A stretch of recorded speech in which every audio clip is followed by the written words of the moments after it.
Good morning. All right, we're going to pick up where we left off in 1.9. Hopefully, finish that up today, and that'll leave us with just linear equations to look at tomorrow. Because again, the goal is to finish up what we need to in chapter 1, and then on Monday we will take a day to actually review and go through the practice test, and then that test will be posted on Monday night around midnight, and then you'll have until Wednesday at midnight to actually complete the test. So again, you'll need to find yourself on Tuesday or Wednesday a 2-hour window to sit down and take that test in a quiet environment with no distractions, right? So just make sure that you're kind of planning for that on Tuesday or Wednesday of next week, okay? If you have any questions on homework, obviously, send me those questions. Let me know if you've got any. I'll be happy to answer those. Feel free to stop in during student hours anytime you need to. But any questions, comments, concerns before we get started today?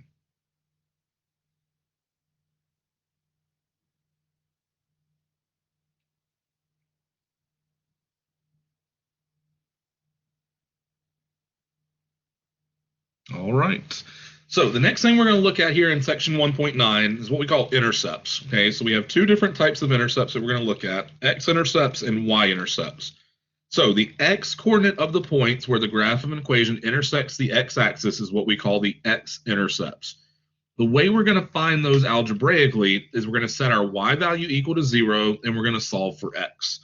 Okay, so anytime you're looking for x-intercepts, and you can see that in the top graph there, those points where it crosses the x-axis, all we have to do is set the equation equal to 0 and then solve for x. Now, the y-intercepts are going to be the coordinates of the points where the graph of an equation intersects the y-axis. The way we're going to find those is we're going to substitute 0 for x and solve for y instead, right? Now, in terms of functions, we're only ever going to have one y-intercept because otherwise it wouldn't pass the vertical line test and it would no longer be a function. Okay, so you can see the graph here on the right. That is not a function, right, because it does not pass the vertical line test, but you could have something that's not a function where you have multiple y-intercepts. Okay, but for most of the equations that we look at, they are going to be functions, and so for the most part, you're only going to ever have one y-intercept.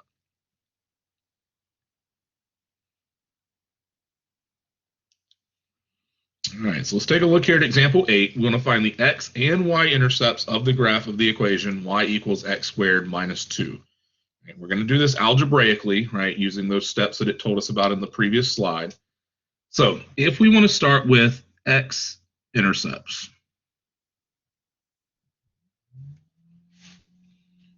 what are we going to do to find our x-intercepts this time?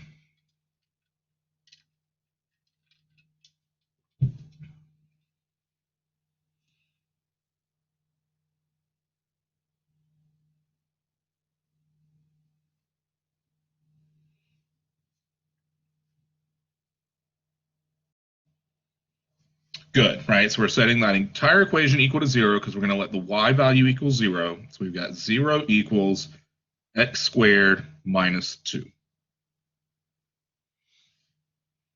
Okay, so now we just need to solve that equation for x. So what can we do to get x, or solve for x in this case?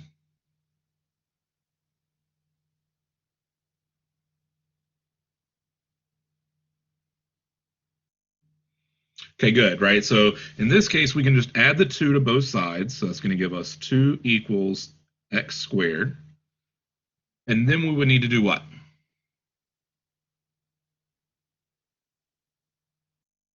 Take the square root. Good. So if I take the square root of both sides here, that's going to give us our x. And so what are we going to get on the left-hand side when we do that?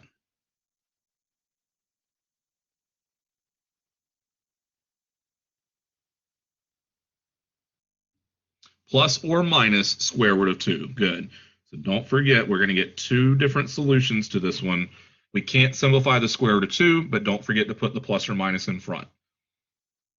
And so again, if you're answering a question like this in WebAssign, there is no plus or minus. So you're going to have to enter this as x equals square root of 2, comma, negative square root of 2, right? Those will be our two solutions to that.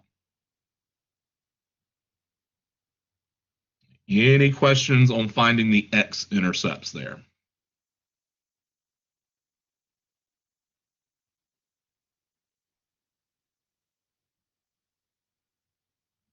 Okay. Now let's look at y-intercepts. how are we going to find the y-intercepts this time?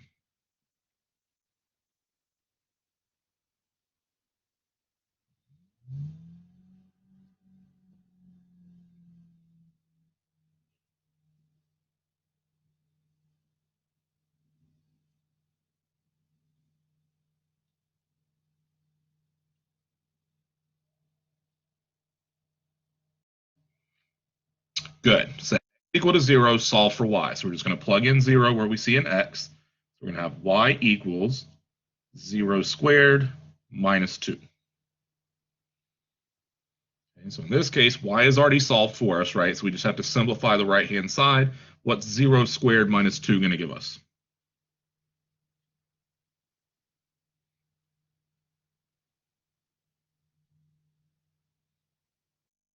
Just -2. Good. So y equals -2. That is our y-intercept. Notice here there is only one y-intercept because the original graph would be a function, x squared minus 2. So we only have one y-intercept for this one.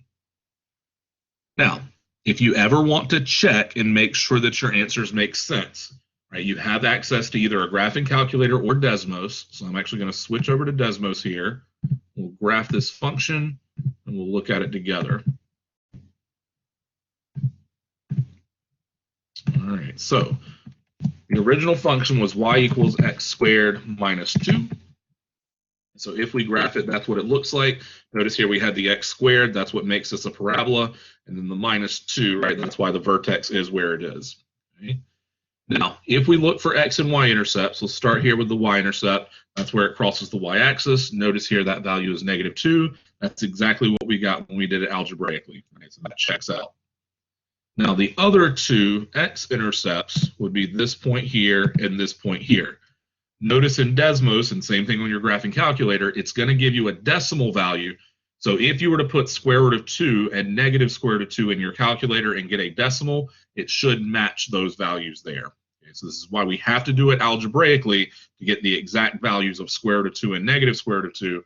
But if you want to check by looking at the graph, then just put those values in your calculator, get a decimal, and then make sure that they match the decimals that you're getting from the graph now. Okay? All right. Any questions on those x and y intercepts at that point?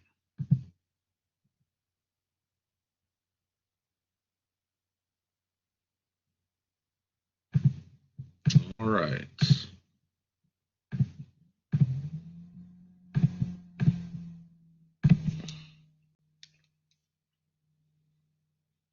Now, next thing we're going to look at is circles. Okay, so an equation of a circle with a center at hk. So h is your x value, k is your y value of the center of that circle, and the radius of r is going to be x minus h squared plus y minus k squared is equal to r squared.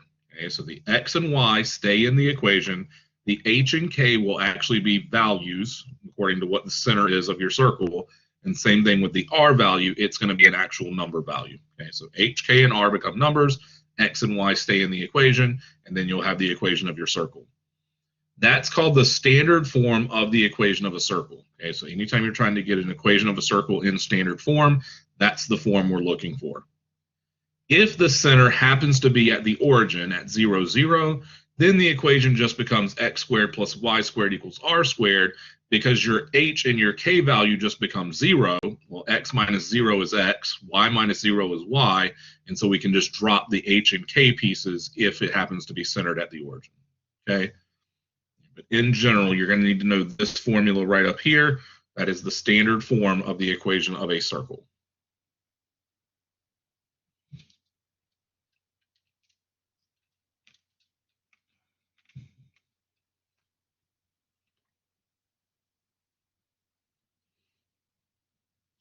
I'm going to rewrite it as we go through, right, just to make sure we're familiar with it.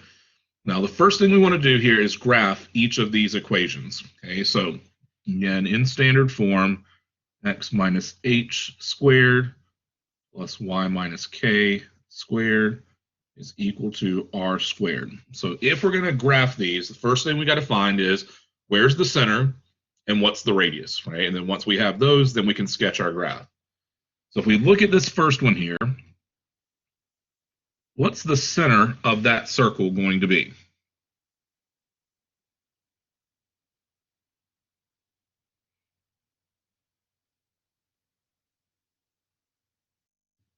0, 0, right? Because in this case, we don't have an h or a k value, and we said that means that it's centered at the origin. So 0, 0 is our center. Now let's think about the radius. What's the radius of that circle going to be? 5. Good. So in this case, we have r squared is equal to 25.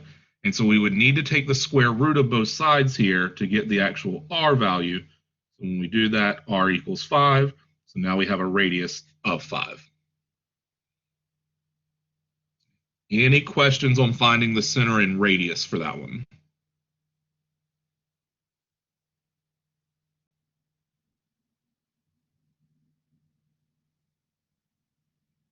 All right, now we want to actually sketch the graph.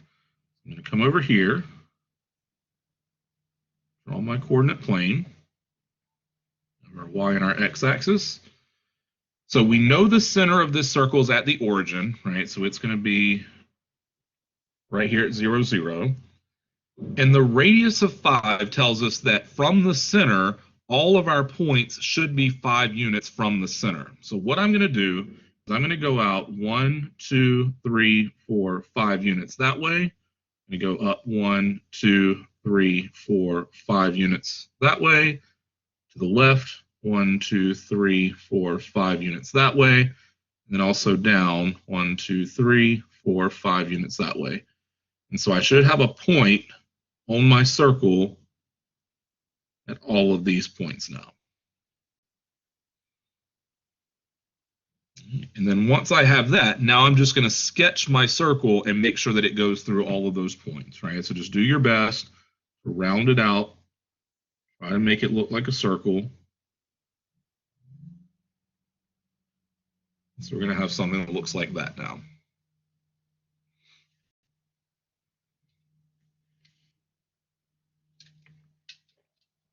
But again, the steps here for graphing these equations of circles: locate your center, and then count out from the center in all directions whatever your radius is. And then once you have those points, then you should be able to just draw your circle through all those points. Any questions on that one now?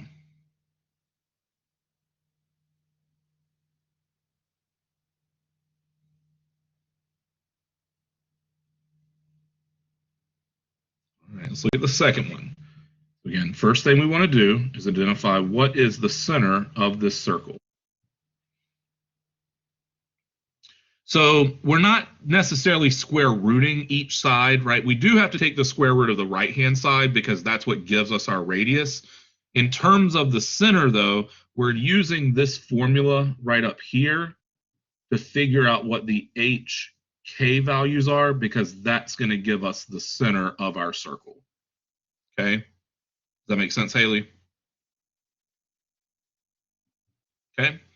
Yeah, so on this one now, if we're looking for the center, we just need to figure out what's the H, what's the K. Well, in this case, that right there is our H, and this is going to be the K, but remember the formula has a minus in it, so we have to think of this as being like Y minus a -1, which means our K value is actually a -1 this time. Okay, so our center is actually going to be at 2, -1. In general, just take the opposite of whatever the values are inside, right? So an x minus 2 becomes a positive 2, and x plus 1 becomes a -1. It's always the opposite. And then our radius is going to be what?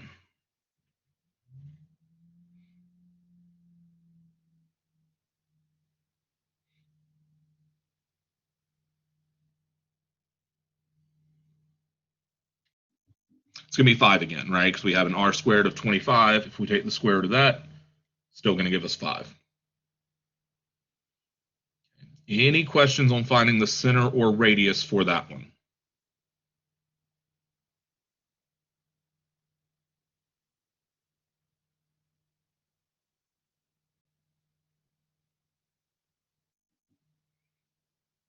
Okay, so the 2, right, comes from that h value right there. Again, the formula already has a minus in it, so the h itself is just a 2, and so we would say that 2 is the x value for the center. And then the negative 1, again, is going to come from right here. Whatever that k value is, this will be y minus a negative 1, so the k value happens to be negative 1. That's the y value of the center of your circle. Does that answer your question, Ruby? Good. Any other questions just on finding center and radius there?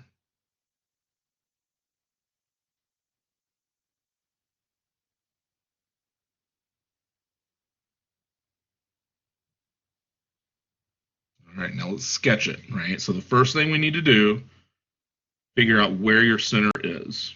Okay, so we're going to plot the center at 2, negative 1. We're going to go to the right 2. We're going to go down 1. Now there's my center for my circle. Now, from the center, we're going to go out 5 units in all directions. Okay, so just make sure when you're counting from the center and not from the origin this time. I'm going to go to the right 5 units. So 1, 2, 3, 4, 5. That's going to give me a point out here now. Then I'm going to count up 5 units. So we're going to go 1. That's going to put us on the x-axis. Then 2, 3, 4, 5. Now we have a point right up here. Then I'm going to go to the left 5 units. So 1, 2 puts me on the y-axis. 3, 4, 5. Right over here.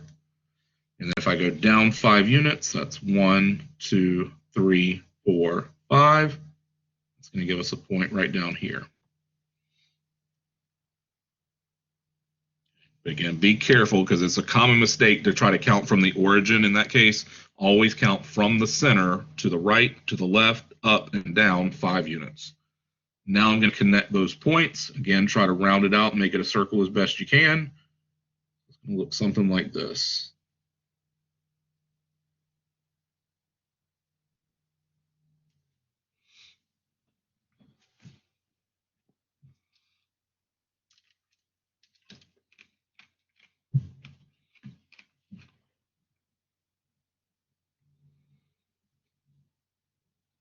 Any questions on that graph?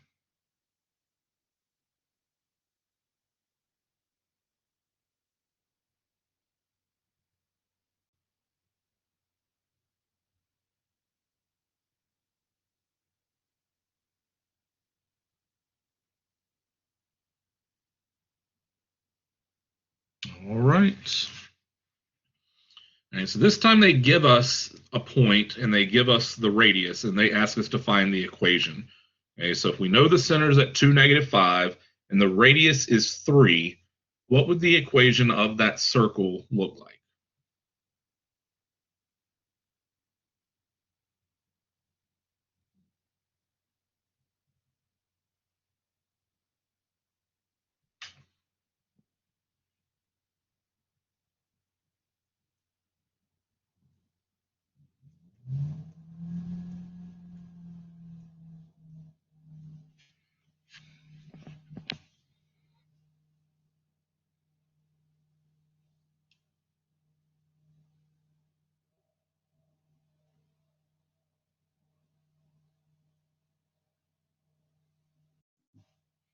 Okay, so we have x minus 2. We're going to square that. Plus, and then this is going to become y plus 5. Good. We're going to square that. And then if we square the r value of 3, that's going to give us 9. So that would be the equation of that circle. Okay, so again, the 2 gives us the h, the negative 5 gives us the k, and then this up here is the r value. Right? So we do x minus 2 squared, then y minus a negative 5, which turns into y plus 5 squared. And then when we square the r value of 3, that should give us 9. And so that's why we get that equation of our circle. Any questions on how we got that equation?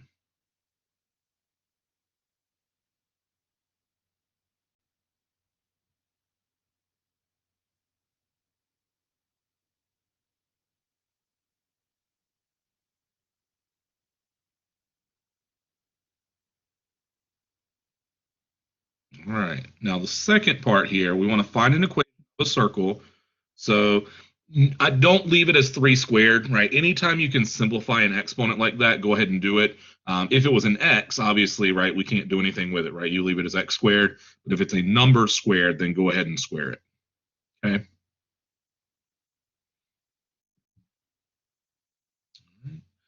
So now if we look at the second one, we've got to find an equation of a circle that has points of 1, 8, and 5, -6 as the endpoints of its diameter. So what are we going to have to do this time?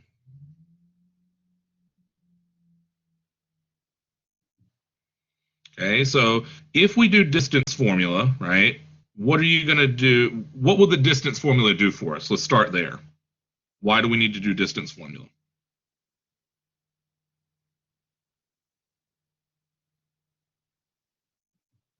We need the radius, right? Now, if we use distance formula on what we have here, what's that going to give us? It will be the length of the diameter. So then what would we have to do with that if we need our radius? Divide it by 2, right? Because the radius is always going to be half of the diameter. Right, so that's one way to do it, is use distance formula on the points that are given, and then whatever we get, just remember to divide it by 2. What else are we going to need to know here?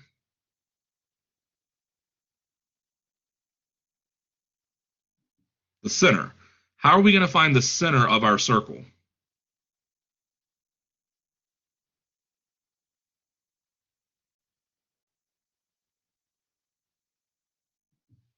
We're going to use our midpoint formula because the midpoint of those two endpoints of our diameter should be the center of the circle.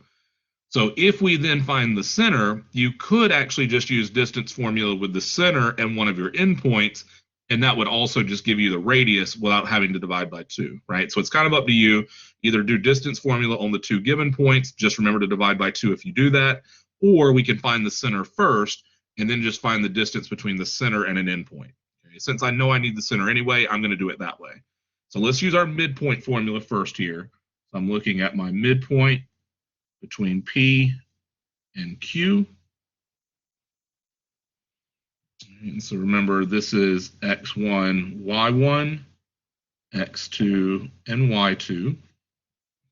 So if we're looking for midpoint, what are we going to do?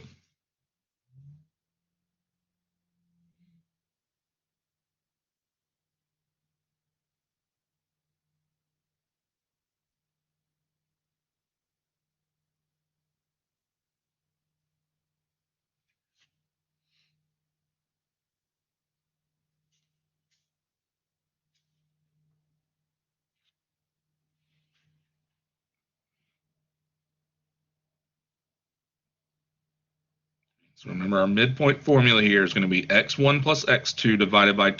So we're averaging the x's, right? Good. And then we're going to average the y's. So I'm going to take 1 plus 5, and I'm going to divide that by 2. Then I'm going to take the 8 plus the -6, and I'm going to divide that by 2. And so what would our point be if we did that? So Haley, it really doesn't matter, right? If I had switched that up and called the first point x2, y2, and the second point x1, y1, we're still going to get the same answer either way. So it really doesn't matter as long as you put your ones with the same point and your twos with the same point. That's the key there. Okay. And so if we simplify this, that's going to give us 6 over 2, which is 3. Good. And then 2 over 2 should give us 1. So now we have our center at 3, 1, because that's the midpoint of our diameter. Okay. Now we've got to figure out the radius, right? So we said once we know the center, now we can actually just use our distance formula with the center point and one of our endpoints, and that'll give us the radius. So radius equals the square root of, and then what are we going to subtract here to start?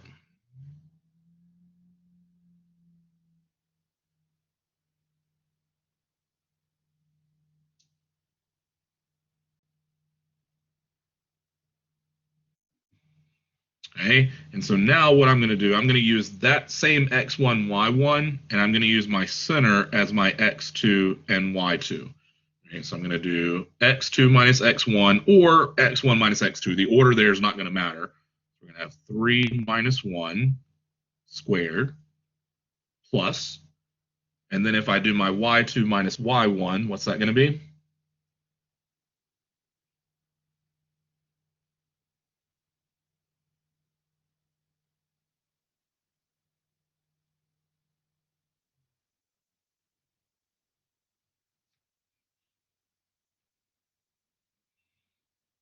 So y2 is 1, y1 8. Good, so I have 1 minus 8, and we're going to square that. And then we just need to simplify this. So 3 minus 1 squared is going to give us what?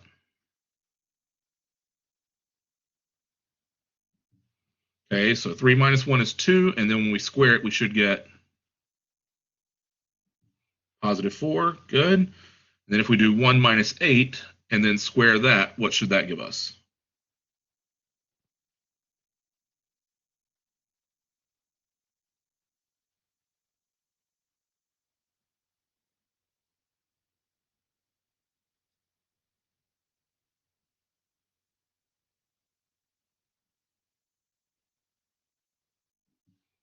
Good, right? So negative 7 squared gives us 49. Then we need to add those together. So 4 plus 49 should give us square root of 53.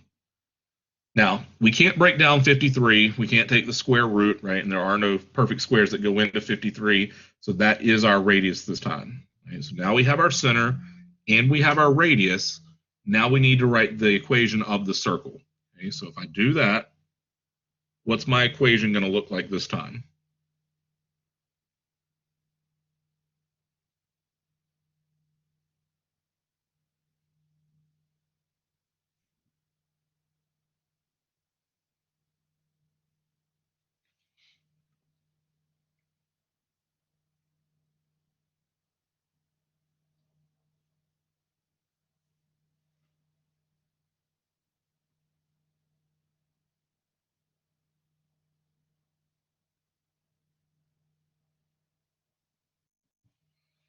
Okay, x minus 3 squared, that's good. Plus, and then we have y minus 1 squared, good.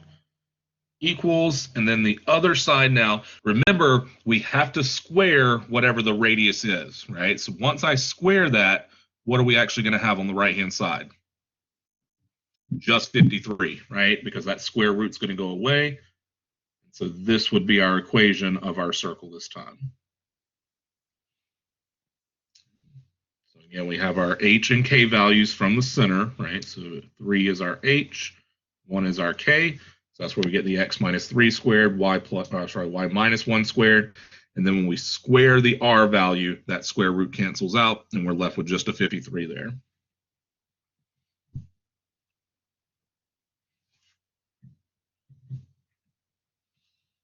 Any questions on how we got any of that information this time?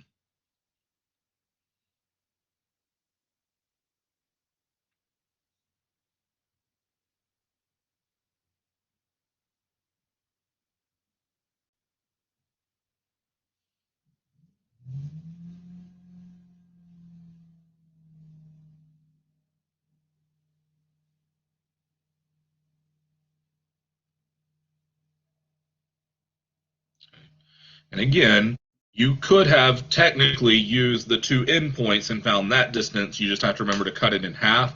Again, I think it's a little easier to find the center first and just use that to find the radius, especially when you're dealing with the square roots. Having to cut that in half is not as easy, right? So I think doing it this way probably is a little simpler. That's right. So this is one of those formulas you're just going to have to memorize. Just make sure you know the standard form of the equation of a circle. And also the midpoint formula and distance formula, right? You need to know those.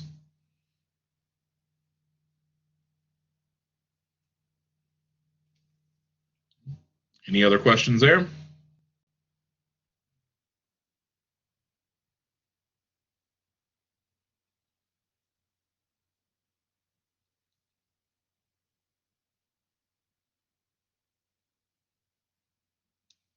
All right.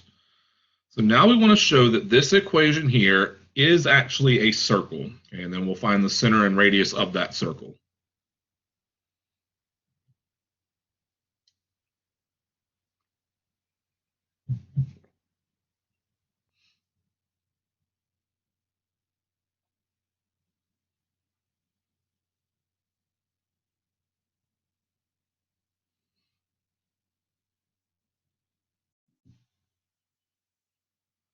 So the x squared plus y squared actually doesn't completely give it away. Okay? And the reason for that is we actually do have other equations that exist that have an x squared and a y squared in them that aren't necessarily circles.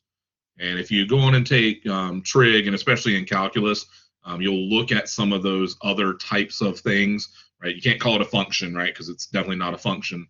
But there are other things that have an x squared and a y squared, but they're not necessarily circles. Okay. So basically, what we're going to have to do here is prove that we can get this in the form x minus h squared plus y minus k squared equals r squared. If we can do that, then we know we have a circle. Okay?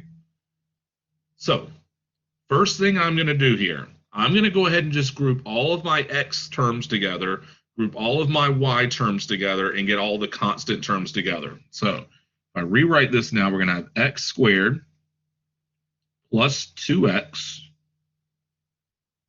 plus y squared minus 6y plus 7 equals 0. So again, I'm just rearranging my terms there so the x's are together, the y's are together, and the constant terms are together.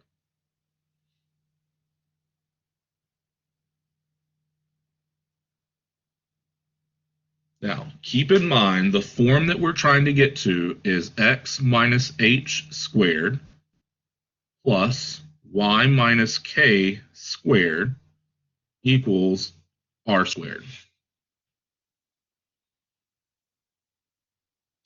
Any thoughts on what we might be able to do next?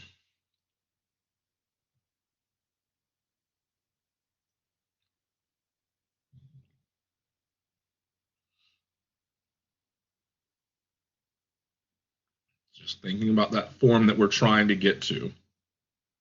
What might we want to do next?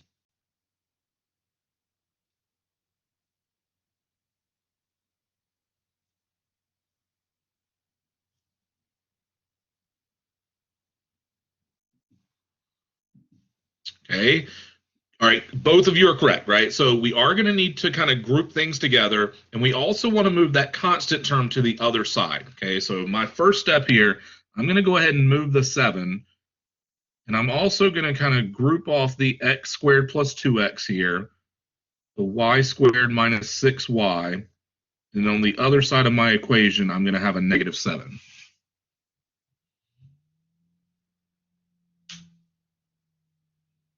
So again, I kind of left myself some space in there, right? Because we are going to have to do some other stuff here to fill in. Okay, but I've got my x squared plus 2x, I've got my y squared minus 6y, and then that 7, the constant term, I'm going to go ahead and move it to the other side because I know the r squared piece is going to be on the other side, right? That's going to be a number. So all my numbers I can just move to the right. Now, if I'm trying to get something that looks like x minus h squared, what could I do with x squared plus 2x to give us something that looks like x minus h squared?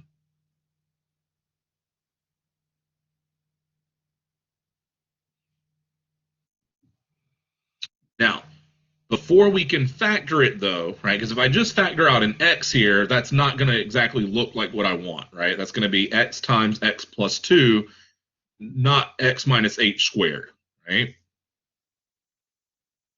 So think about processes that we've done in the past that would give us something that looks like a binomial squared here.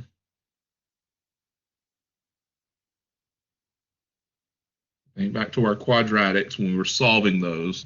There was one method of solving a quadratic equation that we used that would help us to get it in that form.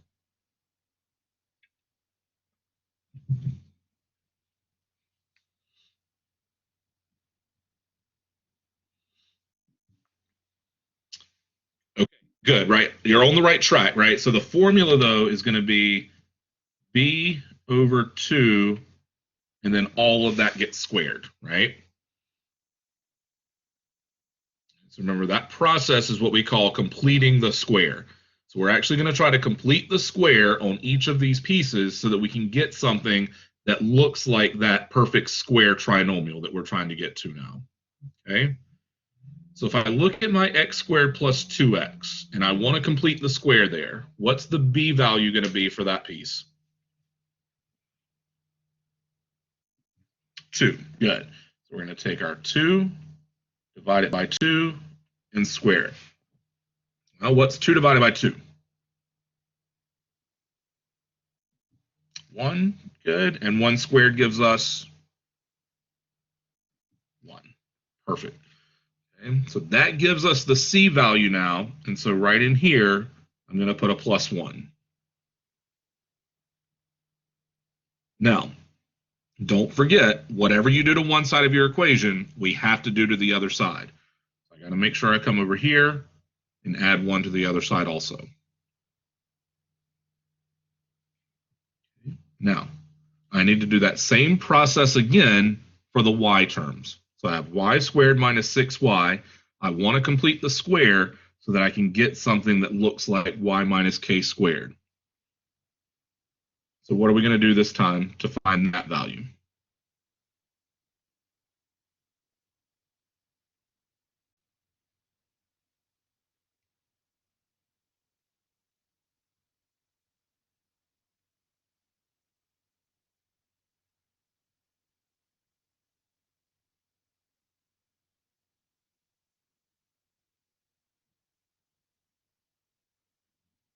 What's our b value this time? Good, right? So negative 6 is the b value. So we're going to take negative 6 divided by 2, and we're going to square it. So again, we need to simplify that. What's negative 6 divided by 2? Negative 3. And if we square negative 3, what do we get? Positive 9. Good. So that tells me that my value that's going to go right in here now is going to be a positive 9. Again, whatever we do to one side, we have to make sure we do it to the other side. I'm going to come over here and add 9 to that side.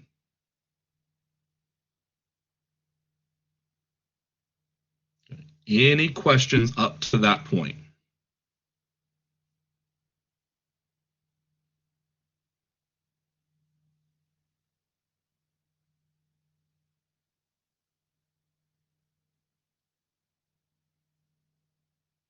Okay, now it's a matter of factoring, right? So I'm going to look at my x squared plus 2x plus 1. What is that going to factor into?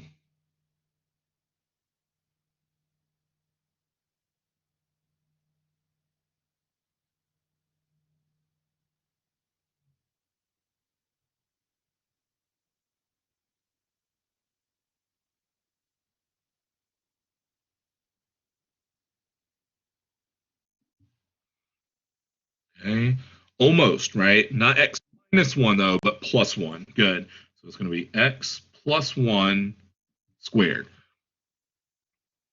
Okay, so Haley, in this case, right, we added 1 to this side and we added 9 to this side. And so we have to make sure when we come to the other side, we're doing exactly the same thing, right? And the negative 7 came from the fact that I moved the 7 to the other side to begin with. So that's where that negative 7 came from. Okay. Subtracted the 7 from the 0. Okay.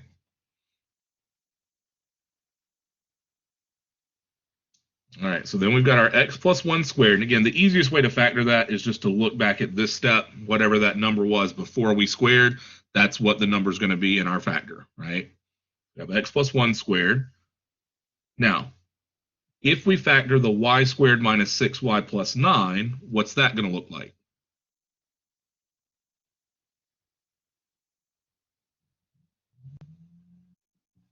Okay, and just make sure you're using a y this time. So it's going to be y minus 3 squared. And again, we can just look here, that minus 3, right, should match the value that we have in there. Okay, And then the only other thing we need to do is go ahead and combine our terms on the right. So if we add all that together, what's that going to give us?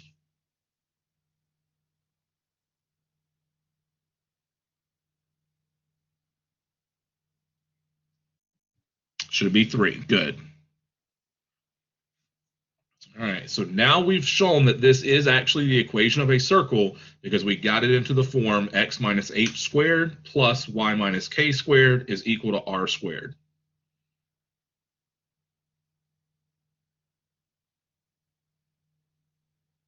Any questions on any of the steps to get it into that form?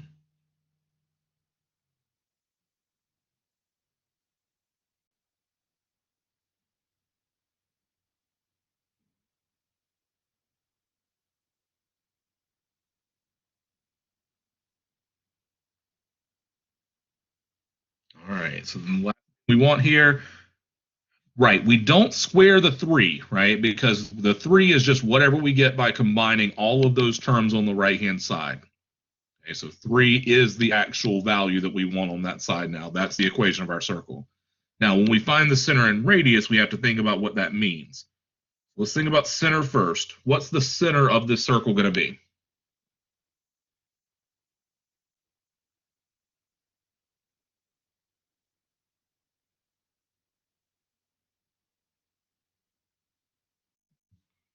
Almost.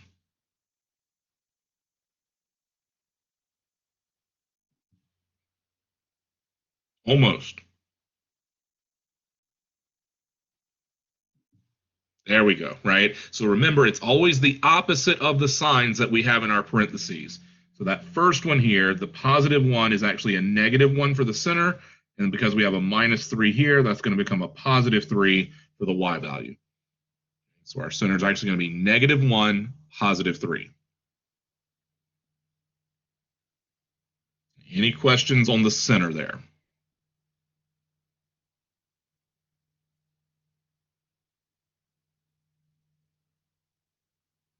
Okay, now the radius.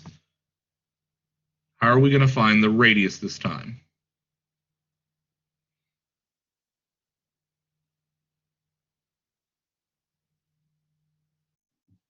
It's going to be square root of 3. Good. Because remember, this value right here represents r squared. So if we take r squared and we set it equal to 3, then we would have to take the square root to get our r value. So r is just square root of 3 this time.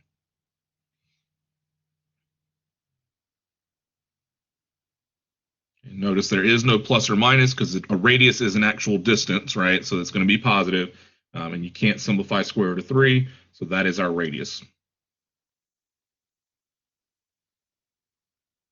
And so these are the two things we were looking for here. We showed that it was a circle, and then we found our center and our radius of that circle.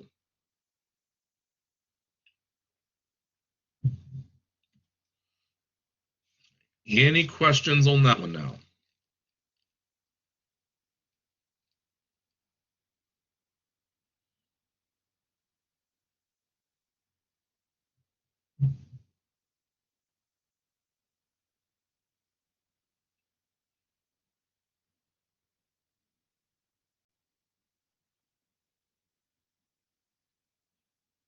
All right.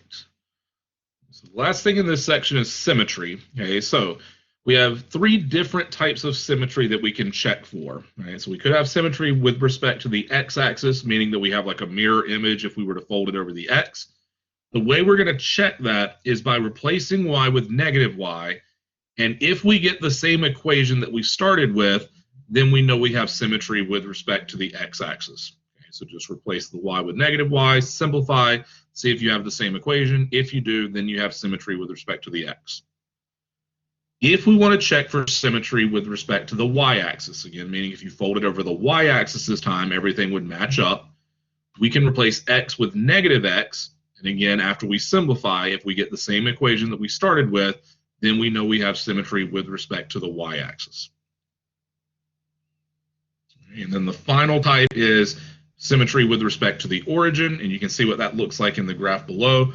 Basically, it's like a rotational symmetry. If we were to take that stuff in the first quadrant and rotate it around the origin, right? It should match up with that stuff in the third quadrant. And so that would be symmetry with respect to the origin. The way we check for that is replace x with negative x and y with negative y at the same time. And if we get the same function that we start, or same equation that we started with, then we know that we have symmetry with respect to the origin. Okay, so x-axis symmetry, replace y with negative y, simplify, see if it's the same as you started with. We want to check for y-axis, we replace x with negative x, see if it simplifies to the same equation you started with. And then with origin, you're replacing x and y with their opposites, negative x and negative y. Simplify, see if it's the same function you started with. All right, so here we want to test this equation for symmetry, and then you can look at it in Desmos or on your calculator. The main thing here is just testing for the symmetry, though. So first test I want to do here is see if we have symmetry with respect to the x-axis.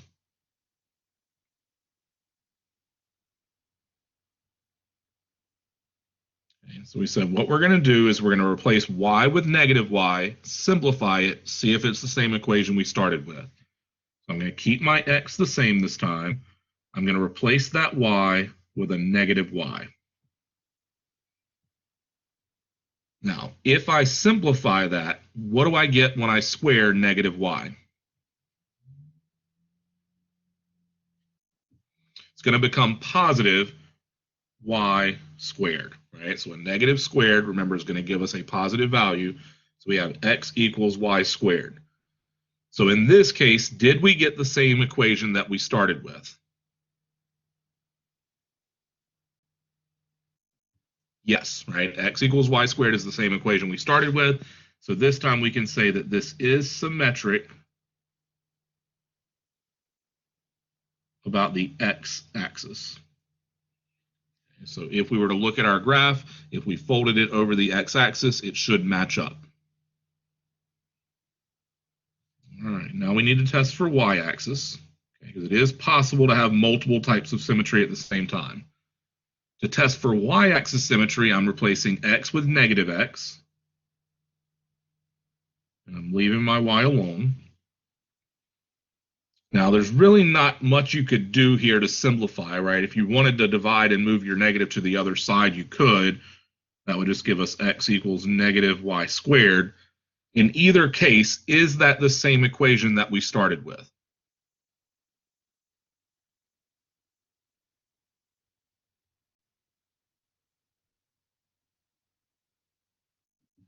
It's not, right? So x equals negative y squared is not the same as x equals y squared. So we would have to say that this is not symmetric about the y-axis.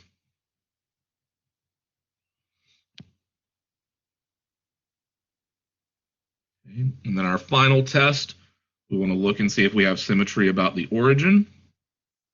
So again, I'm going to replace both x and y with negative x and negative y.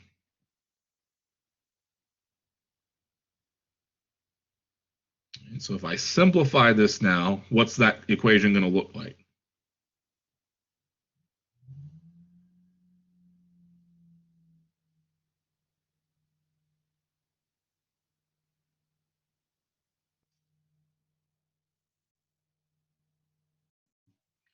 Good. Negative x equals positive y squared. So again, the question is that the same equation we started with? It is not, right? So again, we would have to say this is not symmetric about the origin. Okay, so the only type of symmetry we have this time is about the x-axis, right? So this graph, if we were to graph it, we should be able to fold it over the x-axis. Everything should match up, okay, but there would be no y-axis symmetry and no symmetry about the origin either. Any questions on how we test for those types of symmetry now?